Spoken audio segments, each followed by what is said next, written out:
After being skeptical for a while, I'm happy to report that the Silent Hill 2 remake is a pretty good time. Once you get past all the depressing stuff, of course, but that's just Silent Hill. Anyways, in my hunt for a challenge and/or achievement run, by far the most interesting thing I came across in the Silent Hill 2 remake is the achievement As Close As You Like, which you get for finishing the game without killing enemies with ranged weapons. So, a melee-only run, which is kind of what I was cooking in my head already, so that's nice, we'll do that. The thing is, as much as I enjoyed my time with Silent Hill 2, the minute-to-minute combat doesn't really hold up well enough to be interesting on subsequent playthroughs, challenge run or not. And that's on top of the remake already suffering from, in my opinion, a pacing issue. So, in the interest of saving us all some time here, I'll be using the chainsaw, a New Game Plus weapon, on all the goons I didn't just run past on my way to the bosses. The bosses, however, will be getting the normal non-chainsaw beatstick treatment, because that's where the actual challenge in this run comes from. With that all out of the way, let's get started. First things first, we need to grab the aforementioned chainsaw on our way into town. It's sticking into these logs here by Silent Hill Ranch, which as far as ranches go, is definitely better than Hidden Valley. After that, we've got to chase down the first enemy of the game to get introduced to combat. Here's how that goes.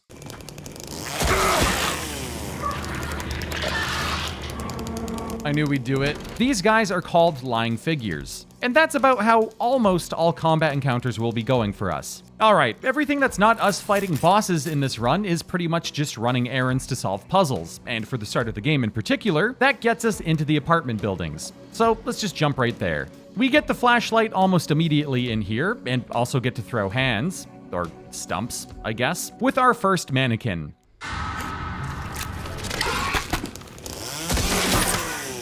These guys were probably my leading cause of death in my first playthrough, so this is pretty cathartic. If I had to say there was one downside to the chainsaw, it'd be that James on occasion goes full Texas Chainsaw with it. But also, I could see how that's a positive, especially when he's flexing in front of Pyramid Head like that. Something I would like to mention though, is that the wording of the achievement specifically says without killing an enemy with a ranged weapon. So in theory, if we ignored the basis of the challenge run, could we still get the achievement by kneecapping goons, then meleeing them, so long as we don't accidentally get the last hit via gun? I'm not about to test it though. And chainsaw or not, here's a mannequin rocking my shit.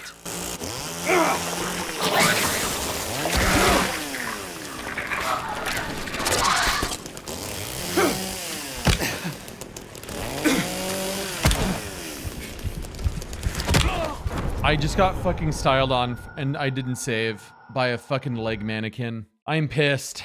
The one thing worse than the mannequins here is probably the ASMR room in the Otherworld apartments. Enjoy!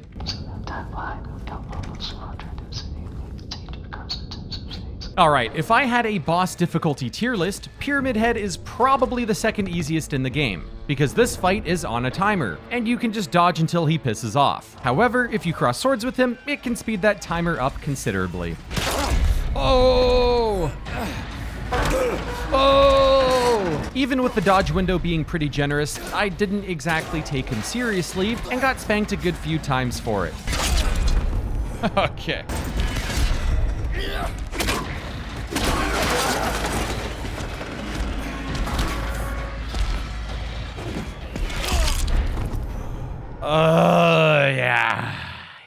Generally though, I had a pretty good time baiting out his overhead swing and then fitting in a couple spanks where I could. Rinse repeat, or just run him around in circles. Either way, it'll be over when the siren goes off.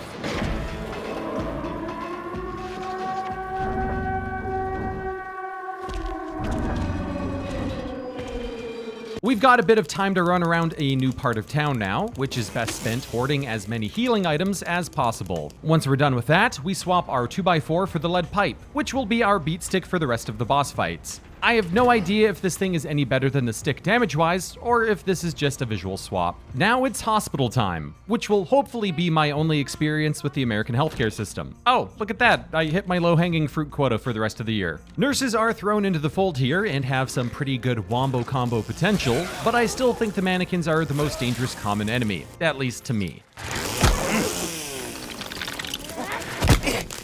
bitch. If I had a annoying boss tier list, Fleshlip would be at the top. This boss has 2 phases, and the first is a pain in the ass. Let's get this straight though, this isn't hard at all. It's just cursed annoying whack-a-mole. The long short of this is that about 95% of the time, the Fleshlip will pop down out of the ceiling and then immediately pop right back up if we're not in dropkick range.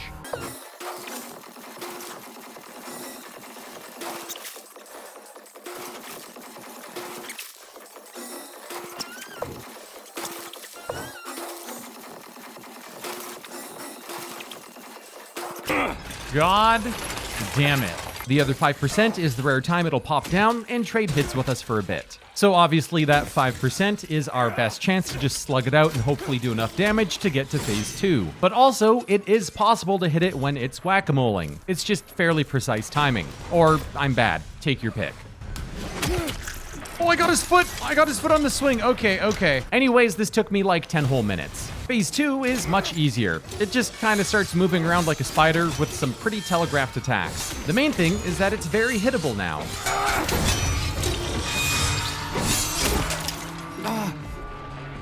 Oh, we got him. There we go. Ooh. That was annoying. That's like the halfway mark for the hospital, and also the only boss in here. But before we move on, I just want to say I'm a big fan of when games let you solve puzzles you already know the solution to from previous playthroughs. You know, sometimes games don't let you if you haven't hit a specific trigger or whatever, but the Silent Hill 2 Remake is up there with games that let you just power on through. What I'm trying to say is, thanks for saving me the 10 minutes I lost on Whack-A-Mole, Bloober Team. Once we're out of the hospital, we're into the otherworld version of the town, and it's another good time to loot up on more healing, especially if you forgot to hit up the garage before you went into the hospital. Like me. Garage? Garage? How do you say that? Hey, does anyone know if there's any backwards long jump tech in this game? I'm not a big fan of the Historical Society / prison bit in the remake as a whole, especially the Otherworld bit that I won't even bother showing, but I do appreciate that they chose to have a shower room gang, which reminds me, I need to play Silent Hill Downpour one of these days. If I had a tier list of really easy bosses that don't do a goddamn thing, the Abstract Daddy would be at the top of the list, no question. There's nothing for me to even elaborate on, just watch. Well, I guess try and watch. This place is pretty dark and the whole video compression thing probably won't help. Not that you'd be missing anything, it's kind of like throwing hands with someone who was just released from palliative care.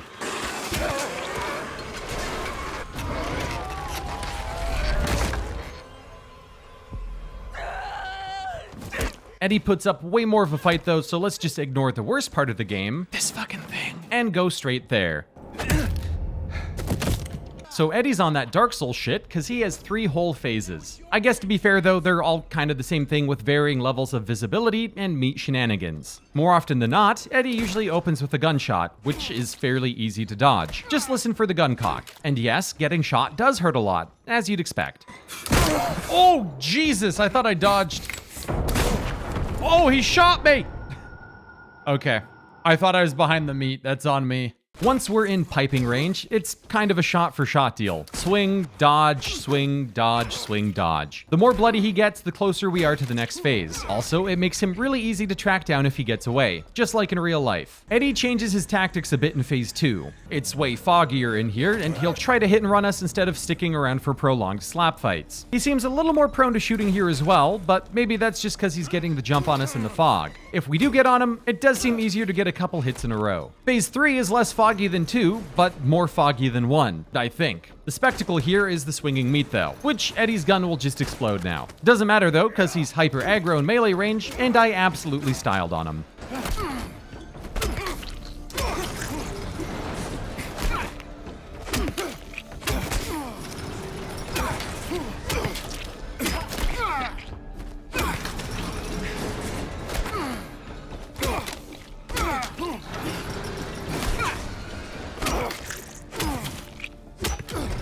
Oh my god, is phase 3 so easy? Right, so the Lakeview Hotel is the final area in the game. There's thankfully a couple puzzles we can just solve from the old previous playthrough knowledge, making the hotel really short. However, from start to finish here, we've got 3 whole bosses. First up is the Mandarin, who is tongue lashing personified. I struggled a bit with the hitbox and timing of its tongue, but this guy really isn't that bad. If you bait out its kick attack, that leaves it pretty open to wail on. Just beware the tongue lasso. That's probably the easiest way to get it done here. I mean, you can hit it when it's hanging off the ceiling as well. I just find there's more dodging involved that way.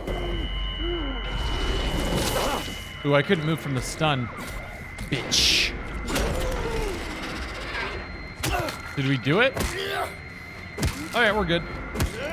Anyways, after puzzles and things, it's time for Pyramid Head Part 2, and I can confirm this is a good deal more challenging than the first fight back in the apartments. I'm ready.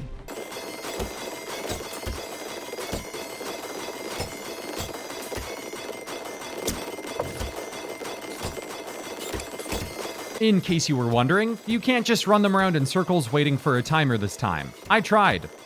For a while. Just in case. You never know. Alright, we gotta throw hands. But yeah, 2 pyramid heads are more dangerous than 1.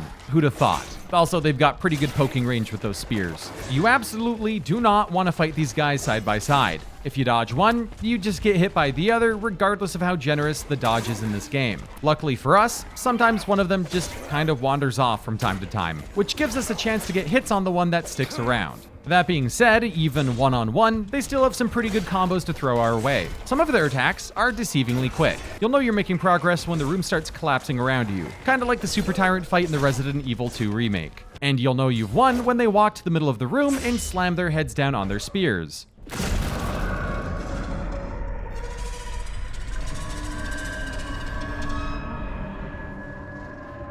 And that means final boss time.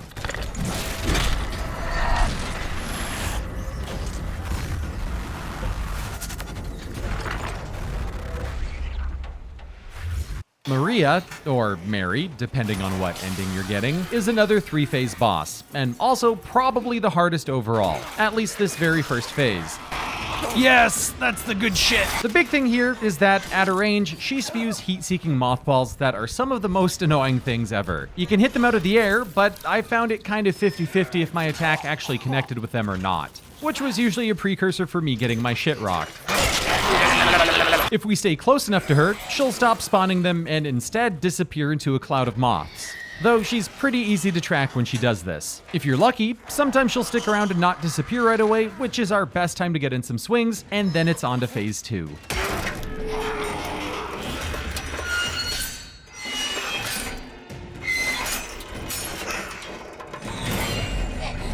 Which is actually just the phase 1 fleshlip fight again, but this time with moths. Yay. To be fair, this is nowhere near as bad though, because Maria actually sticks around to duke it out, so ignoring the moths, it's pretty easy going.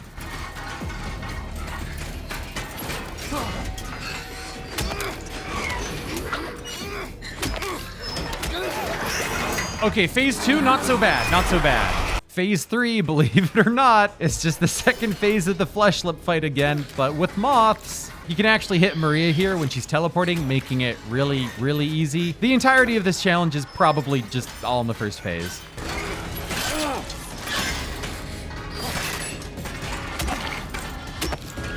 Yes, get fucked, dude.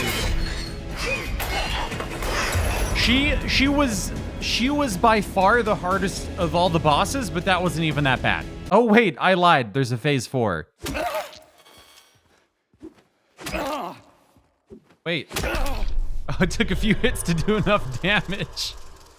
And that's beating the Silent Hill 2 remake, moth only, melee only. Okay, so listen, as much as I enjoyed my initial playthrough of this game, there's not a whole lot to work with challenge run-wise here, or even beyond a second playthrough to see all the endings. But that first playthrough was super worthwhile, and this was fun enough, so whatever. If you want to catch these runs live, you can find me over at twitch.tv/anxiety. Thanks for watching. Oh, look at those pops!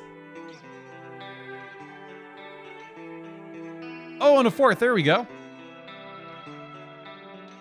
But there wasn't any fog in water?